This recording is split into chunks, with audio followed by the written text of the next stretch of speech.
અયોધ્યામાં રામ મંદિર પ્રાણ પ્રતિષ્ઠા મહોત્સવ ઉજવાશે, જેને લઈને દેશભરના લોકોમાં આનંદની લાગણી જોવા મળી રહી છે। બીજી બાજુ વિવાદ પણ ઊભા થઈ રહ્યા છે। ત્યારે આપણી સાથે ચૈતન્ય મહારાજ જોડાઈ ચૂક્યા છે। રામના નામે વિવાદ, રાજનીતિ વગેરે વિશે શું કહેવું છે તેઓનું તે જાણીશું તેમના જ મુખેથી। આપનું સ્વાગત છે ગુજરાત ફર્સ્ટમાં। સૌથી પહેલા સવાલ આપને એ પૂછીશું કે પ્રાણ પ્રતિષ્ઠા મુદ્દે થયેલા વિવાદમાં આપનો સ્પષ્ટ મત શું છે? શું આપ માનો છો કે આ વિવાદ જાણી જોઈને આ સમયે ઊભો કરવામાં આવ્યો છે?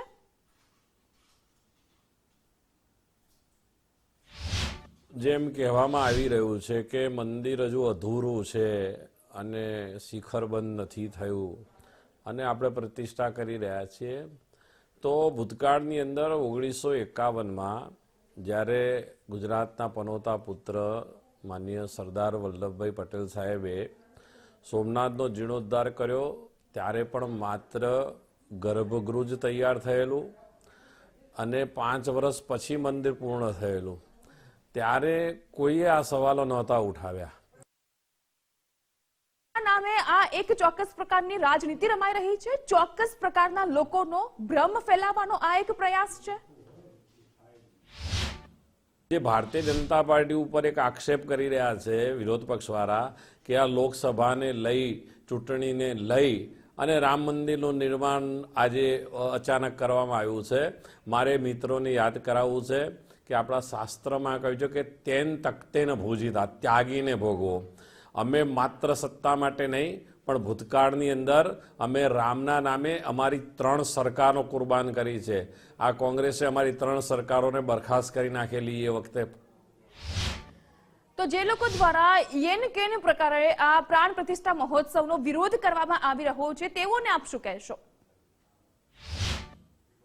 ધર્મ, અધર્મ, નીતિવાન, અનીતિવાન, ભગવાન રામ હતા ત્યારે એમનો પણ વિરોધ કરનારા લોકો હતા, કૃષ્ણ હતા ત્યારે પણ એમનો વિરોધ કરનારા લોકો હતા। એટલે જેને જે વિરોધ કરવો એ કરે, જેને જે કહેવું હોય એ કહે।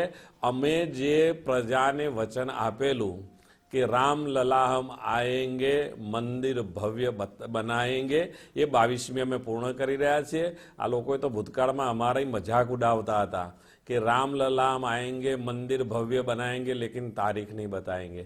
આજે અમે તારીખ પણ આપી દીધી, એનો શિલાન્યાસ પણ અમે કર્યો અને 22મીએ ભવ્ય ઉદ્ઘાટન થશે।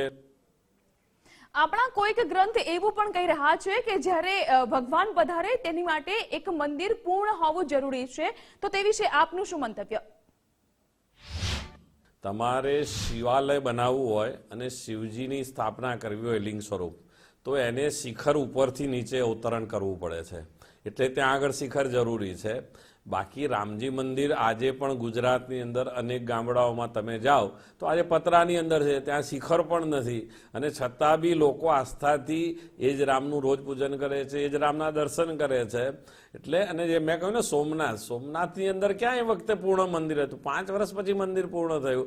બદ્રીનાથની અંદર પણ પહેલા માત્ર મૂર્તિ મૂકવામાં આવેલી, પછી મંદિરનું કાર્ય પૂર્ણ થયેલું। એટલે આ બધા ભૂતકાળની અંદરના ઇતિહાસો જે આપણી પાસે છે। તો કેટલાય બલિદાનો, કેટલાય લાંબા આંદોલન અને સંઘર્ષ બાદ આ રૂડો અવસર આવ્યો છે, તો આ પાવન અવસર વિશે આપ શું કહેશો?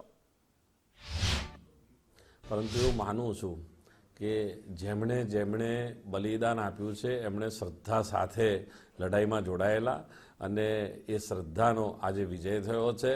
અને આપના માધ્યમથી એવું કહેવા માંગીશ કે જેમણે પણ શહાદત વરી છે એ બધાના આત્માને 22મી તારીખે શાંતિ મળશે। આજે અંતરિક્ષની અંદર એ બધા આત્માઓ હશે। અંતરિક્ષની અંદર હું તો એવું માનું છું કે માત્ર આત્માઓ નહીં હોય પણ દેવતાઓ પણ અંતરિક્ષની અંદર આવી અને આ પ્રતિષ્ઠા નિહાળશે। આભાર ચૈતન્ય મહારાજજી, આપ અમારી સાથે જોડાયા અને વાતચીત કરવા બદલ।